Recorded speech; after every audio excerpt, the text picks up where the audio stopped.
আসসালামু আলাইকুম সবাইকে। আজকের রিকল সেশনে আপনাদের সবাইকে ওয়েলকাম।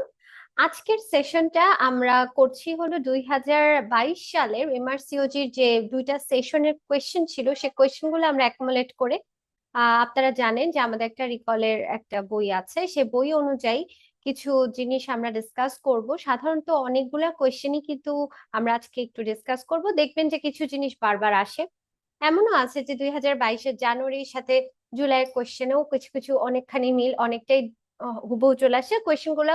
মোরাললেস আপনারা যদি প্রথম থেকে প্রিপারেশন নিয়ে থাকেন, কিছুটা আপনাদের পড়া থাকে, তাহলে দেখবেন যে কোয়েশ্চেন সলভ করতে খুব মানে ইজি হয়।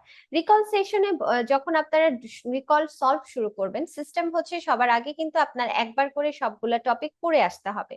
যেমন আমি যদি আপনাকে বায়োস্ট্যাট নিয়ে কথা বলি, তাছাড়া আপনাকে যদি আমি বলি যে আমি এখন বায়োকেমিস্ট্রি থেকে একটা কথা বলবো, তো বিষয়টা হচ্ছে আপনি যদি ওই সাবজেক্টটা যদি পড়া থাকে আপনাদের, তাহলে আপনাদের জন্য এটা খুব মানে ইজি হয় জিনিসটা।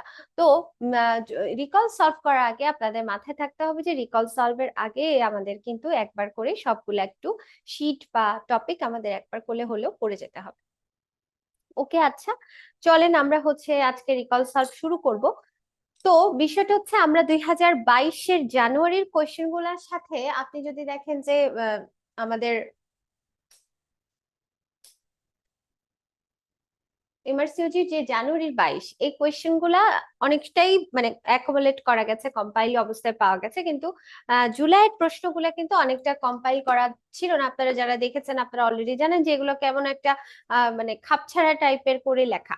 তো আমি চেষ্টা করেছি আপনাদেরকে জানুয়ারি 22-এর প্রশ্নগুলো আমরা সুন্দর মতো 200টাই পেয়েছি, 200টাই সুন্দর করে আমরা আলোচনা করব, কিন্তু মানে জুলাইয়ের প্রশ্নগুলো আসলে আমি অন্যভাবে আপনাদেরকে একটু দেখাবো, যেটার মানে এই জিনিসটা অনেকটা চেক লিস্টের মতো আমি আপনাদেরকে দেখাবো, কারণ যেহেতু ওটা অনেকটাই কম্পাইল করা, ওরকম ভালো কম্পাইলেশন নাই, প্লাস হচ্ছে আপনার হচ্ছে হাতে লেখা ছিল। আমরা যেগুলা রিকলে মানে সাধারণত পাই আমাদের শিটে, রিকলের যে বইটা ওটার মধ্যে দেখবেন যে এরকম লাইন লাইন দেখা, তো এই কারণে আমি হচ্ছে 22-এর জুলাইয়ের যে প্রশ্নগুলা ওগুলো আমি অনেকটাই আপনাদেরকে একটা স্ট্রাকচার ওরিয়েন্টেড ভাবে বলবো।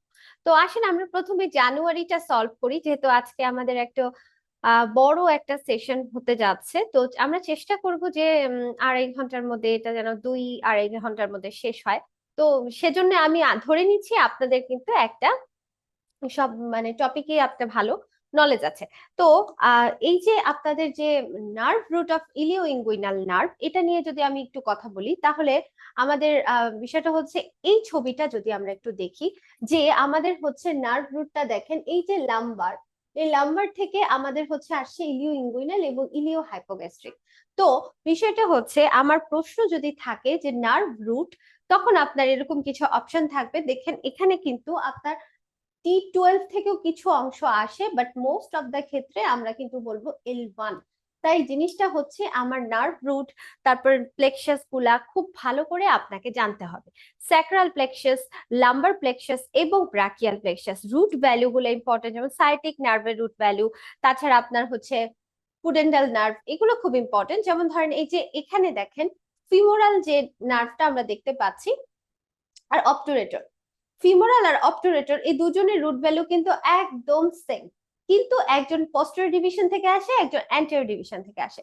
তো এইরকম আসলে এটা আমাদের মানে কোশ্চেনের টপিক না, তো আমি জাস্ট বললাম যে এই যে আমরা এখান থেকে কিভাবে পড়বো, যখন আপনি রিকল সলভ করবেন, আপনি তো এই কোয়েশ্চেনটা পড়লেনই যে নার্ভ রুট অফ ইলিঙ্গুলার নার্ভ কি, এর নাম্বার 1, সাথে আপনাকে কিন্তু অন্যান্য নার্ভের ইয়েগুলো, যে lateral femoral cutaneous nerve of thigh, এই জেনিটোফিমোরাল নার্ভ, হ্যাঁ, এই যে এই জিনিসগুলোর রুট ভ্যালু কিন্তু সাথে সাথে পড়ে ফেললেন। মোট কথা আপনি লাম্বার প্লেক্সাসটাই একবার দেখে নিলেন। আচ্ছা, নেক্সট কোয়েশ্চেন দেখেন, only structure that exit lesser sciatic foramen. আমরা জানি আমাদের যে পেলভিস, সেটাতে দুই ধরনের ফোরামেন আছে, সেটা হচ্ছে গ্রেটার সায়াটিক এবং লেজার সায়াটিক ফোরামেন। এবং খুবই ইম্পর্টেন্টলি আমরা মনে রাখি একটা নার্ভ, যে নার্ভটা হচ্ছে লেজার সায়াটিক ফোরামেন দিয়ে পেলভিস থেকে বের হয়ে, সরি, গ্রেটার সায়াটিক ফোরামেন দিয়ে পেলভিস থেকে বের হয়ে আবার লেজার সায়াটিক ফোরামেন দিয়ে পেলভিস এন্ট্রি করে, সেটার নাম হচ্ছে আমরা সবাই জানি পুডেন্টাল নার্ভ। তো এই যে ইম্পর্টেন্ট একটা লাইন, এইটা কিন্তু প্রায় সময় প্রশ্ন আসে। তো লেজার সায়াটিক ফোরামেন দেয়া সাধারণত আমরা মনে রাখি কিভাবে, পিন দিয়ে, পিন টু দিয়ে আমরা সাধারণত মনে রাখি যে আপনার লেজার সায়াটিক ফোরামেন দিয়ে কি কি বের হবে। তো লেজার সায়াটিক ফোরামেন দিয়ে দেখেন বের হয় পুডেন্ডাল নার্ভ, তারপরে হচ্ছে আপনার হচ্ছে nerve and tendon of obturator internus, ঠিক আছে। এই যে দেখেন পুডেন্ডাল নার্ভ, তারপরে ইন্টারনাল মানে মোট কথা ইন্টারনাল পুডেন্ডাল ভেসেল, তারপরে আপনার হচ্ছে nerve and tendon of obturator internus. তো এই যে পিন্টো দিয়ে আমরা সাধারণত মনে রাখতে পারি, এটা একটু আপনি দেখবেন কোশ্চেনটা কি ছিল দেখেন। বলেছে যে only structure that exit lesser sciatic foramen. দেখেন টেন্ডন অফ অবটুরেটর ইন্টারনাস এবং নার্ভ টু অবটুরেটর ইন্টারনাস দুইটাই কিন্তু কাইন্ড অফ ট্রু হয় এখানে আনসারটা, কিন্তু আপনি কোনটা দিবেন, এখানে আপনি দিবেন টেন্ডন। দেখেন ছবিটা, এখানে আপনার হচ্ছে যে অবটুরেটর যে ইন্টারনাস মাসল, অবটুরেটর ইন্টারনাল মাসল দিয়ে যে আপনার নার্ভ টু অবটুরেটর ইন্টারনাস, এই দেখেন নার্ভ টু, এটা হচ্ছে নার্ভ টু ইন্টারেটর কি বলে অবটুরেটর ইন্টারনাস, আর এই যে টেন্ডন, এই দুইটার মধ্যে আপনার যদি কনফিউশন হয় দুইটাই মোটামুটি বের হয়, কিন্তু যদি আপনাকে এক্স্যাক্টলি জানতে চায় আপনি লিখবেন টেন্ডনটা। এরপরে আসি আমরা, আচ্ছা আমাদের ডাকটাস ভেনোসাস। দেখেন ডাকটাস ভেনোসাস নিয়ে কিন্তু আমরা সবাই কম বেশি জানি, আমি একটু অ্যাড করি আপনাদের ডাকটাস ভেনোসাসটা কি। এটা যদি আমাদের ফিটাল সার্কুলেশনের বাচ্চার হার্ট, ধরলেন এটা হার্ট, তারপরে এখানে কি থাকে বলেন তো, লিভার।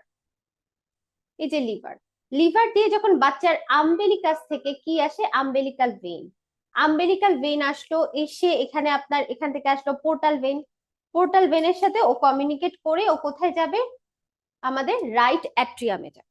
তো এই যে রাইট অ্যাট্রিয়ামে যে আসে, এটা তো রাইট হার্ট বাচ্চার, তো এই যে রাইট অ্যাট্রিয়ামে যে আসে, এই যে মিটিং পয়েন্টটায় এই যে অ্যাম্বেলিকাল ভেইন পোর্টাল ভেইনের সাথে মিশে যেই ডাক্টের সাথে মানে মিলে ও এখানে আপনার ইনফিরিয়র যে ভেনা কেভাটা উপরে উঠতে থাকে, সেই ইনফিরিয়র ভেনা কেভার সাথে যেই ডাক্টের সাথে কমিউনিকেট করে, মোট কথা আম্বেলিকাল ভেইন যখন আম্বেলিকাস দিয়ে ঢুকে লিভার ক্রস করে আপনার হচ্ছে যেই ডাক্টের মাধ্যমে, যে ব্রিজের মাধ্যমে সে হচ্ছে ইনফিরিয়র ভেনা কেভার সাথে যুক্ত হয়, সেটাকে বলা হচ্ছে হলো আপনার ডাক্টাস ভেনোসাস। যেহেতু ভেনা কেভার সাথেও যুক্ত হচ্ছে সেহেতু এটাকে বলে ভেনোসাস, এটাকেই বলে ডাক্টাস ভেনোসাস। কাকে কানেক্ট করে দেখেন, umbilical vein and inferior vena কেভা। এটা আপনারা সবার আপনার মানে পরিচিত, কারণ ওই যে ফিটাল সার্কুলেশনে সবাই পড়েছেন ওই ছবিটা, আমাদের একটা সুন্দর একটা ছবি, দাঁড়ান আমি আরেকবার একটু ড্র করে বলি আপনাদেরকে, এটা আপনারা সবাই জানেন।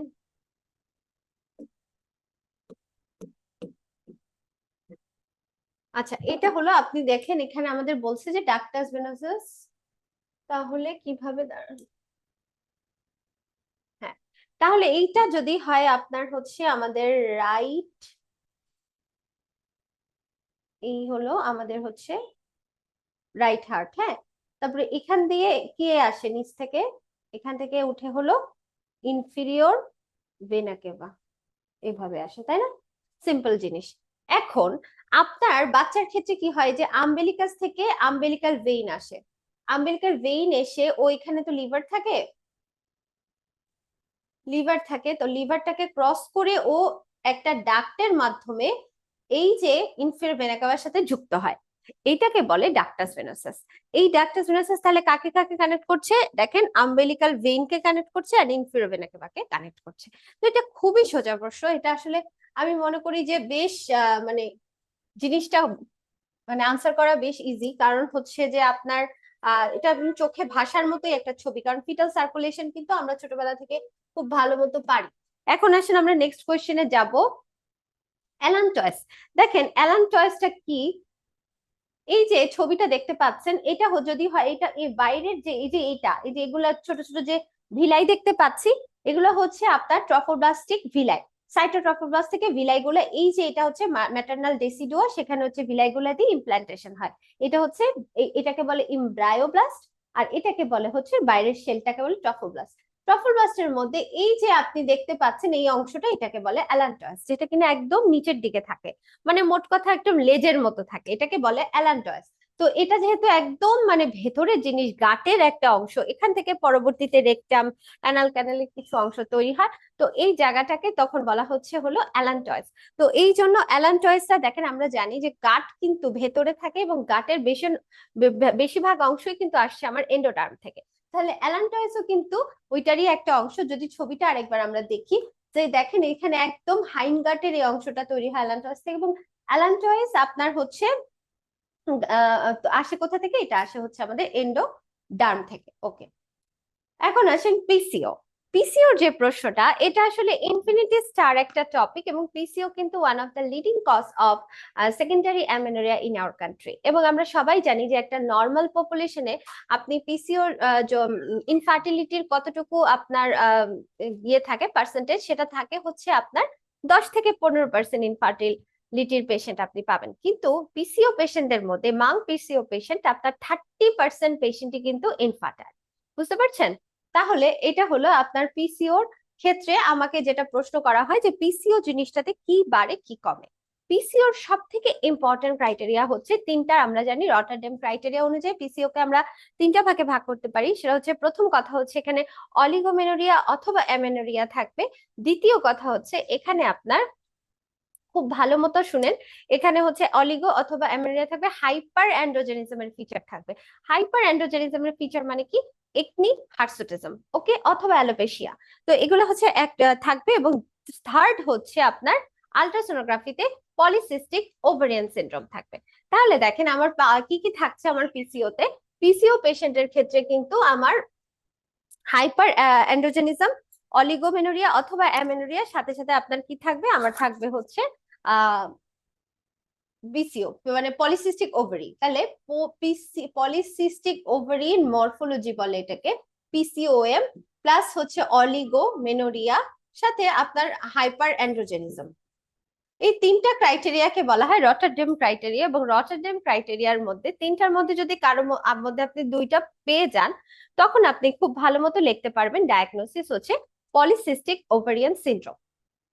এখন পিসিও অনেক বড় একটা টপিক, পিসিও অনেক বড় একটা টপিক। এত বড় একটা টপিক আমরা কিভাবে পড়বো, বা এত বড় একটা টপিক আসলে ছোট করে একটা সলভ ক্লাসে বলা পসিবল না। যেটুকু বলবো সেটা হচ্ছে, অলরেডি জানেন যে এখানে অনেক বেশি এন্ড্রোজেন থাকে, এবং এই অ্যান্ড্রোজেন গুলা কি করে? আমাদের হচ্ছে পেরিফেরিতে চলে যায়। পেরিফেরিতে গিয়ে অ্যান্ড্রোজেন গুলা কিসে ট্রান্সফার হয়? ইস্ট্রোজেন।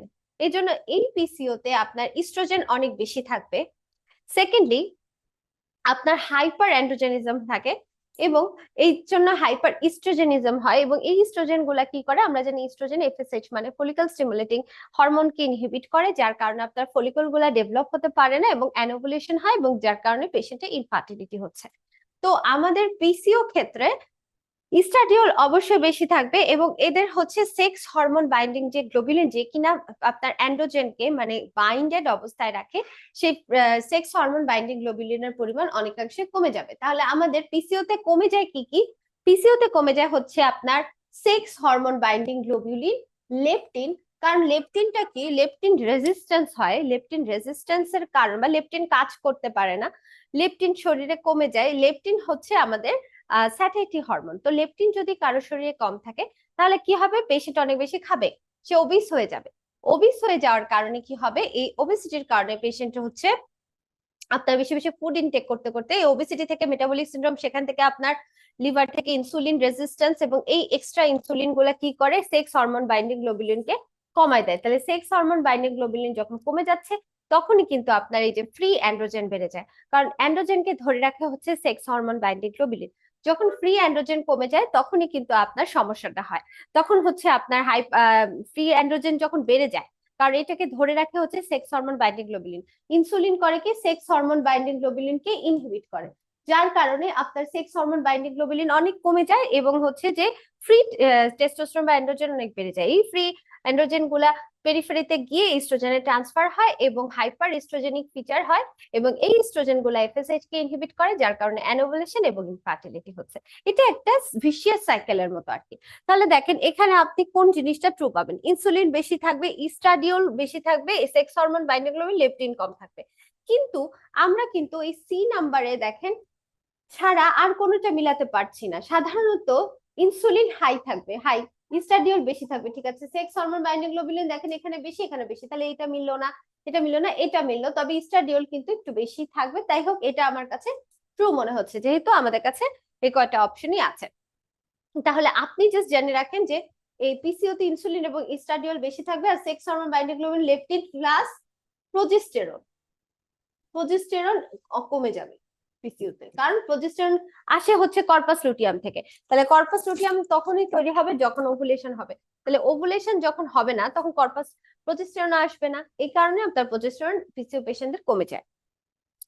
এবং এদের এমএইচ অনেক বেশি থাকে, হাই, অনেক বেশি, কারণ অ্যানোভুলেশন হয় অনেক মানে ওভারিতে অনেক রিজার্ভ থাকে, যার কারণে এমএইচ বেড়ে যায়। আচ্ছা, এখন আমরা চলে আসলাম বায়োস্ট্যাটিক্স এর একটা কোশ্চেনে।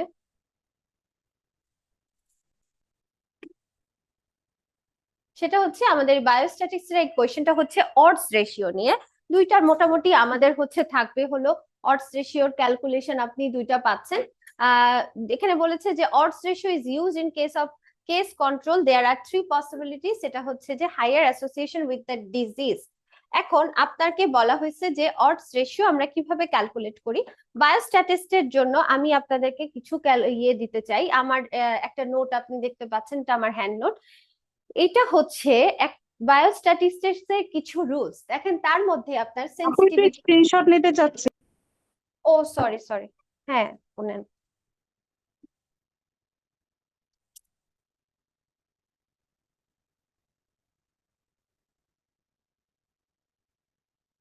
নেওয়া হয়েছে আপু? জি আপু। মিশা আপু, আসসালামু আলাইকুম। আমি নিগার বলছি। ওয়ালাইকুম আসসালাম, আপু ভালো আছেন? আপু ভালো আছে আপু? ওই যে ফেলিসিটেশন প্রোগ্রামে আপনার সাথে একসাথে খাইতে বসছিলাম, হ্যাঁ চিনছেন? হ্যাঁ হ্যাঁ হ্যাঁ, চিনছি আপু। আপনার আপু কি আমি অবস্থা? ম্যাডাম, একটু সাইডে গেলে অনেকক্ষণ ভালো ধরে হয়। ওয়েট করতেছিলাম, আপনার ক্লাস কবে আসবে কবে আসবে। আপু আপনি আমাদের রেগুলার ক্লাসগুলো নেবেন না? হ্যাঁ আপু নিব, এখন এই রিকলটা সলভ করে ইনশাল্লাহ নিব। হ্যাঁ আমার ক্লাস আছে তো 13 তারিখে জেনেটিক্স। ও আপু, আপনার ক্লাসের জন্য অনেক দিন ধরে ওয়েট করতেছে। আপনার এন্ডোক্রাইন ক্লাস এত ফাটাফাটি হয়েছিল পার্ট 1-এ, মানে আচ্ছা, এফসিবিএস এর ক্লাস আমার খুবই ভালো লাগছে আপু। থ্যাংক ইউ আপু, ইনশাল্লাহ দেখি চেষ্টা করি। এমআরসিওজি কিন্তু পার্ট 1 এর থেকে ইজি, আপনি সিটটা এনশিওর করতে পারলেই আসলে ইয়ে হয়ে যায়, মানে পাশ করার চান্সটা বেড়ে যায়, বুঝছেন? জি আপু। পাশ জি হয়ে আপু। যাবে ইনশাল্লাহ। লেগে থাকে না, সিটটা এনশিওর করতে হবে। সিটের ব্যাপারে কিন্তু খুবই, আমি যেমন প্রথমবার সিট পাই নাই, 10 দিন পর পাইছিলাম, তো ওই সিট নিয়ে খুব ঝামেলা হয়ে যায়। আপু 10 দিন পর কিভাবে? আসসালামু আলাইকুম আপু, আমি মুর্শিদা মুস্তারিন। হ্যাঁ হ্যাঁ আপু, 10 দিন পরের বিষয়টা হচ্ছে আপনার সিটটা আপনার ছাড়ে ওরা, বুঝছেন? আপনি ধরেন প্রথম সেটিংসে আপনি ইয়ে পেলেন না, সিট পেলেন না, তারপরে আপনার হচ্ছে 10 দিন মানে আপনি বারবার আপনাকে ঢুকতে হবে, প্রতিদিনই ঢুকে ঢুকে দেখবেন এক্সট্রা কোনো সেন্টার অ্যাড হচ্ছে কিনা। ওরা এক্সট্রা সেন্টার অ্যাড হলে আপনার চোখে পড়বে, সবার উপরেই থাকবে আর কি, জি আপু। তখন আপনাকে বুক করতে। আপু আমি ঢাকা মেডিকেলে পড়েছি, তো আমার ইন্টার্নশিপের সময় আমার যতটুকু মনে পড়ে আপনি মনে হয় ইউনিট 3-তে ছিলেন মোস্ট প্রবাবলি। ইউনিট 3 না, আমি 6-এ ছিলাম, তারপর আবার 5, তারপর 1, মানে ইয়ে ম্যাডামের, নাসরিন ম্যাডামের ইউনিটে ছিল। হ্যাঁ, নাসরিন ম্যাডামের ইউনিটে ছিলেন, এটা আমার মনে আছে আপু। একটু একটা জিজ্ঞাসা করতাম যে ব্যাপারটা, যে এবার আমি শুনেছি যে আমাদের অনলাইনে বাসায় বসে এক্সাম দিতে হবে, সো ইজ ইট লাইক মানে? এবার অনলাইনে বাসায়? হ্যাঁ আপু, আমি এটা মানে শুনেছি, এখন আমি এটা একটু কনফিউজ। কিন্তু কেন, আমরা তো ধরেন কোনো ওই যে কোভিডে খালি এরকম হয়েছিল, বাট সবসময় তো সেন্টারই দিয়ে দেয়। আর যদি অনলাইনে বাসায় দিতে পারেন তাহলে তো আর সিটের বিষয়টা থাকে না, তো দিতে পারবেন। জি আপু। জি। যদি এরকম হয় তাহলে তো ভালো, সিটের বিষয়। কিন্তু সেন্টার থাকলে একদম সেন্টার, মানে আপনার উইন্ডো ওপেন হওয়ার কিছুক্ষণের মধ্যেই মানে সব বুক হয়ে যায়, মানে কিছুক্ষণ কি বলবো, জি আপু। 5 থেকে 6 মিনিটের মধ্যে আর আপনি সিট পাবেন না, এই জন্য আগে থেকে বসে ওয়েট করতে হয়। এটা খুব ঝামেলা আমার কাছে, এমআরসিইউজির এই সিটটা নিয়েই আমার যত ঝামেলা মনে হয়েছে। বাট ওভারঅল পরীক্ষার সিস্টেম বা পড়া সবকিছু বেশ সোজা, কিন্তু এটা সমস্যা। আর পার্ট 2-তে হচ্ছে আপনার পড়া অনেক বেশি, এত মানে ভাস্ট সিট, ওটাতে আবার সিট পাওয়া যায়, বুঝছেন? এই আর কি। আচ্ছা আপুরা, এখানে হচ্ছে আপু রুলস। লেখা অনেক অস্পষ্ট এবং অন্ধকার, খুব ঘোলা ঘোলা লাগতেছে। মানে একটু যদি আর একটু আলো বা একটু ক্লিয়ার করা হয়, লেখাগুলো ঘোলা লাগতেছে। ও, এই লেখাটা খোলা লাগছে? মানে অন্য আপু স্ক্রিনটা ঘোলা লাগতেছে। কি করব তাহলে, আপনাদের গ্রুপে দিয়ে। জেনেসিসের ওদেরকে একটু বলেন তো আপু, ওই যে ওরা ওই যে কি যেন ক্যামেরাতে একটু কি ইয়ে করলে ক্লিয়ার হয়ে যায়। জুমটা কারেক্ট করলে ঠিক হয়ে যেত, একটু আগে ঠিক ছিল। কি করব আপু, দাঁড়ান। মানে জুমিংটা একটু কারেক্ট করলে ঠিক হয়ে যেত। এগুলা দেখা যাচ্ছে স্লাইড? এটা তো একটু বড় লেখা, এটা দেখা যাচ্ছে। আচ্ছা, এটা এটা এখন এখন গোলা লাগছে? না আপু, আমার স্ক্রিনে আচ্ছা, আমি তাহলে এটা আপনাদের গ্রুপে দিয়ে দিব আপু, সুন্দর করে ছবি তুলে ক্যাম স্ক্যানারে এটা আমি দিয়ে দিব। এখন আমাকে বলেন সেন্সিটিভিটি, স্পেসিফিসিটি, এই দুইটার সূত্র আপনাকে অবশ্যই জানতে হবে। হ্যাঁ, আর বায়োস্ট্যাট থেকে কিন্তু পার্ট 1-এ কোয়েশ্চেন আসে, এবং আমার সময় বায়োস্ট্যাটে যে কটা প্রশ্ন আসছিল আমার কাছে অনেক কঠিন লাগছে, কিন্তু বাকি ওভারঅল ভাল লাগছে। কিন্তু বায়োস্ট্যাট আমার যেহেতু অনেক বেশি, মানে আমার ভাল লাগে না, বায়োস্ট্যাট বুঝি কম, এর জন্য আমার কাছে বায়োস্ট্যাট খুবই বিরক্ত লাগে। তবে কিছু সূত্র জেনে গেলেই হয়, আপনি ম্যাথ করতে পারবেন। সেন্সিটিভিটি আর স্পেসিফিসিটি, সেন্সিটিভিটি হচ্ছে আপনার ট্রু পজিটিভ, মানে আপনি ধরেন সিবিসি, অথবা ধরেন আমরা কি করি এন্ডোমেট্রিওসিসে ল্যাপারোস্কোপি করি, অথবা আমি ধরেন ব্লাড টেস্ট কি করি, এডেনোমাইসিসে আপনি টিভিএস করলেন। হ্যাঁ, এই যে টিভিএস টেস্ট আপনি করলেন, এই টেস্টটা যাদের যাদের অ্যাডেনোমায়োসিস আছে, তাদের অ্যাডেনোমায়োসিসটা যে মানে আসলে অ্যাডেনোমায়োসিস তাদের আছে, এই যে ডিজিজটা ডায়াগনোসিস করার কোন টেস্টের যে ক্ষমতা, সেটাকে বলে হচ্ছে সেন্সিটিভিটি। তার মানে কারোর যদি ডিজিজ থাকে, যদি আমি বলি যে টিভিএস এর টিভিএস হচ্ছে 80% sensitive in case of diagnosis of adenomyosis, মানে হচ্ছে এই মানে এই টিভিএস যে টেস্টটা, সেটার হচ্ছে মানে 80%ই আপনার হচ্ছে ট্রু পজিটিভ পেশেন্ট সিলেক্ট করতে পারে, মানে যাদের অ্যাডেনোমায়োসিস আছে 80%ই সেটা ডিটেক্ট করতে পারবে। এটাকে বলে হচ্ছে, মোট কথা এটাকে আমরা ট্রু পজিটিভ হিসেবে ইন্ডিকেট করতে পারি সেন্সিটিভিটিকে। স্পেসিফিসিটিকে আমরা বায়োস্ট্যাট এই স্লাইডে যা যা আছে একটু আলোচনা করব, পরবর্তীতে আপনারা জাস্ট ওটা সূত্র ফেললেই আপনাদের আনসার গুলো হয়ে যাবে, ক্যালকুলেশনই আসে। স্পেসিফিসিটি খেয়াল করেন, স্পেসিফিসিটি হচ্ছে ট্রু নেগেটিভ, মানে যাদের ডিজিজ নাই সেক্ষেত্রে ওই টেস্টটা 100% ডিটেক্ট করতে পারবে যে হ্যাঁ এই এই এই এই টেস্টটা ওদের নেগেটিভ, মানে ওদের 100% এই ডিজিজটা নাই। তার মানে আপনার স্পেসিফিসিটি হচ্ছে যাদের ডিজিজ আছে তাদের ডিজিজ ডায়াগনোসিস করার যে টেস্টের ক্ষমতা, সেটাকে বলে স্পেসিফিসিটি। আর সেন্সিটিভিটি হচ্ছে কোন টেস্টের সেই ক্ষমতাটা যে ও ডায়াগনোসিস করবে যে এই পেশেন্টের এই রোগটা নাই। তার মানে ট্রু নেগেটিভ কারা, মানে আসলেই কাদের ডিজিজ নাই, সেটা হচ্ছে স্পেসিফিসিটি। আর সেন্সিটিভিটি হচ্ছে আসলেই কাদের ডিজিজ আছে, এটা হচ্ছে কি বলে সেন্সিটিভিটি। এই দুইটা আপনাদের প্রায় আসে, এটা খুব ভালো করে জানবেন। মোট কথা ট্রু পজিটিভ হচ্ছে সেন্সিটিভিটি, ট্রু নেগেটিভ হচ্ছে স্পেসিফিসিটি।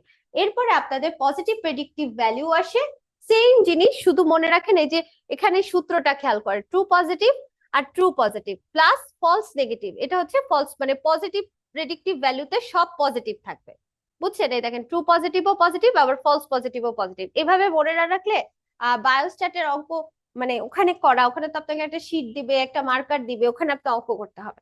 তারপর নেগেটিভ প্রেডিক্টিভ ভ্যালুতে দেখেন সব নেগেটিভ, ট্রু নেগেটিভ, তারপর true negative plus false negative. আবার এখানে দেখেন সেন্সিটিভিটিতে true positive divided by true positive plus false negative. এভাবে হচ্ছে আপনার সূত্রগুলো মনে রাখবেন। তাহলে আপনার আরেকটা জিনিস আছে, এই যে এসজি ডিভাইডেড বাই √10, এটা আপনাদের ক্যালকুলেশন জানতে হবে, স্ট্যান্ডার্ড ডেভিয়েশন এটা জানবেন। তারপর আপনার sensitivity, specificity, positive predictive value, negative predictive value, এটা আসে। আর আসে হচ্ছে আপনার অডস রেশিও। এখন অডস রেশিও নিয়ে কথা বলছিলাম।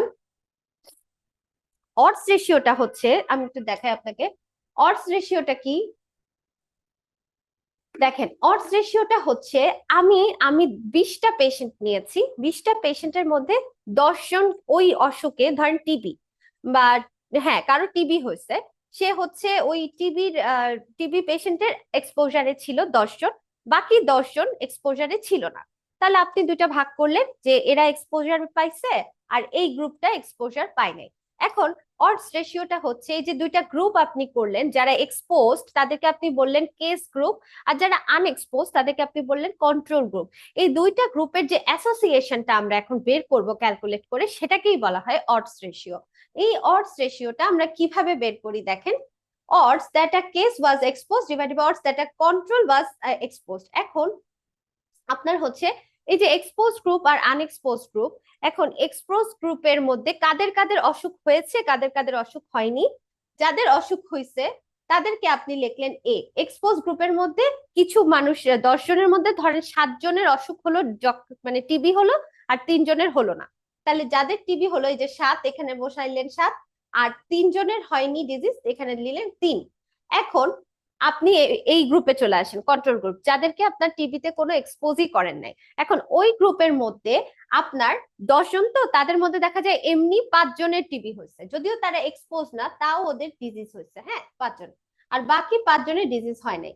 এখন আপনি ক্যালকুলেট করবেন কিভাবে, আমরা সূত্রটা বসাই ক্রস করে, দেখেন এডি ডিভাইডেড বাই বিসি, এভাবে A D divided by B, এই যে বি সি, মানে ক্রস করে আমরা হচ্ছে সূত্র বসাই। তাহলে এ কি পেয়েছেন আপনি 7, 7 ইন্টু এই যে ডি কত 5 ডিভাইডেড বাই 3 ইন্টু 5, এটা হচ্ছে আপনার, এভাবে আমরা অডস রেশিওটা বের করি, বুঝছেন? তাহলে আপনি কি কি পড়বেন, sensitivity, specificity, positive predictive value, negative predictive value, variable গুলার নামগুলো জানতে হবে, স্টাডি ডিজাইন গুলা জানবেন, এখানে অডস রেশিও ক্যালকুলেশনটা শিখবেন।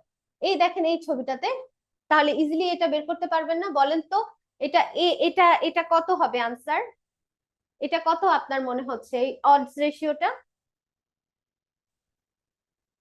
এই যে এ মানে 50 ইন্টু 80 ডিভাইডেড বাই 50 ইন্টু 20, তাই না? এই যে এটা এটা কেটে গেল, এটা হলো 4, তাহলে আমাদের আনসার কত দেখেন 4। খুব কিন্তু সোজা, কিন্তু সূত্র মনে রাখতে হবে। আর আপনার যেটা আমাদের পরীক্ষা দিয়ে আমার মনে হচ্ছে যে পরীক্ষার সময় আপনি যখন ইয়েতে যাবেন না, মানে ক্যালকুলেশনটা তো বুঝলেন, কিন্তু যখন আপনার ইয়েটা মানে যখন আপনাকে বলবে যে এরকম একটা গ্রুপে আপনার কন্ট্রোল গ্রুপ এত পার্সেন্টের অসুখ হয়েছে, হ্যাঁ এত জনের অসুখ হয়নি, তখন ওই যে এ কোনটা, বি কোনটা, সি কোনটা, ডি কোনটা, এগুলাতে যে আপনি বসাবেন, সূত্র তো আপনি জানেন, কিন্তু বসাতে গিয়ে ঝামেলাটা হয়। এই জন্য এই প্র্যাকটিস করতে হবে আপনাকে বারবার। এখানে বায়োস্ট্যাটে অনেকগুলো কোয়েশ্চেন আমরা পাবো, এগুলো সবই আপনার মোটামুটি সব ক্যালকুলেশনের মধ্যে বসাতে পারলেই হবে।